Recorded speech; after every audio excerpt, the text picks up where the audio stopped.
पहला काम इस चक्रव्यूह ने क्या किया? जो हिंदुस्तान को रोजगार देते हैं, स्मॉल एंड मीडियम बिजनेसेस हैं, जो करोड़ों युवाओं को रोजगार देते थे, उन पर इस चक्रव्यूह ने आक्रमण किया। कैसे किया? नोटबंदी, जीएसटी और टैक्स टेररिज्म। आप लोग आतंकवाद की बात करते हो, पूरे देश में अगर कोई भी व्यक्ति छोटा बिजनेस चलाता है तो रात को उसको फोन कॉल आता है इनकम टैक्स डिपार्टमेंट से, जीएसटी से, और टैक्स टेररिज्म का वो शिकार होता है। इस टैक्स टेररिज्म को रोकने के लिए बजट में आपने कुछ नहीं किया है। तो टैक्स टेररिज्म के कारण और ये जो आपकी नीतियां हैं, जो आपने कोविड के समय बड़े बिजनेसेस की मदद की और जो स्मॉल एंड मीडियम बिजनेसेस थे उनको खत्म किया, उसके कारण आज हिंदुस्तान के युवाओं को रोजगार नहीं मिल सकता है। बिल्कुल एक युवा को रोजगार नहीं मिल सकता है। अब फाइनेंस मिनिस्टर बैठी हैं, अब युवाओं के लिए आपने क्या किया?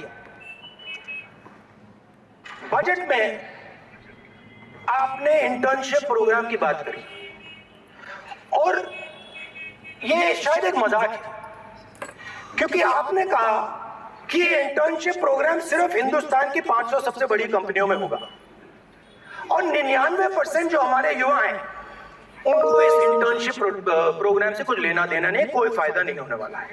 तो आपने पहले टांग तोड़ दी और उसके ऊपर आप बैंडेड लगाने की कोशिश कर रहे हैं। मेन मुद्दा आज युवाओं का एग्जाम पेपर लीक है।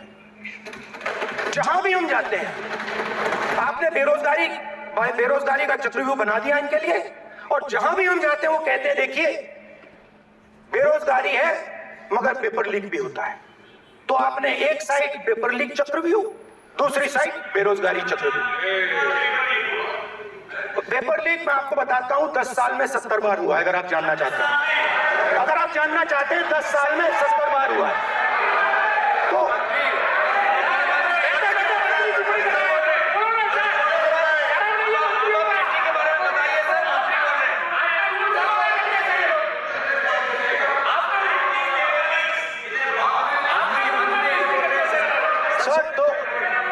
सर, तो पेपर लीक के बारे में फाइनेंस मिनिस्टर ने बजट में एक शब्द नहीं कहा है। युवाओं के लिए पेपर लीक सबसे जरूरी मुद्दा है, उन्होंने एक शब्द नहीं कहा है पेपर लीक के बारे में। एक बार उन्होंने पेपर लीक नहीं कहा और उल्टा जो एजुकेशन बजट में पैसा देना चाहिए था वो आपने 20 साल में सबसे कम पैसा दिया है। 2.5% of budget is gone to education. Sir, दूसरी तरफ आपने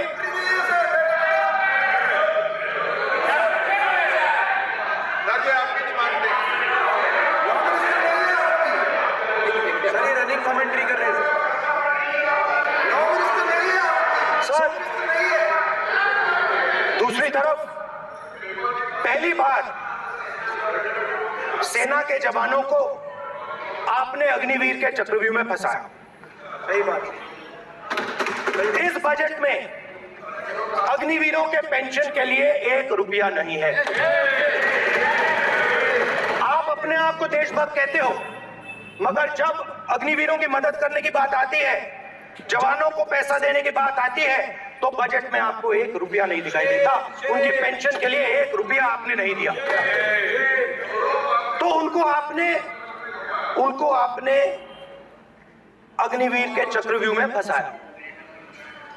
उसके बाद सर, जो अन्नदाता हैं वो चक्रव्यूह से निकलने के लिए, आपके चक्रव्यूह से निकलने के लिए जो आपने बनाया 3 काले कानून, जमीन अधिग्रहण बिल को आपने कमजोर किया, उनको आप सही दाम नहीं देते हो।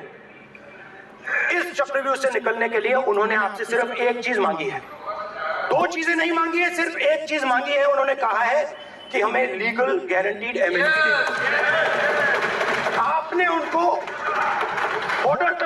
रोक दिया, आज तक रोड बंद है। आप उनसे बात करने को तैयार नहीं है। वो यहाँ आए, मुझसे मिलने आए, आप उनको अंदर नहीं आने दे रहे।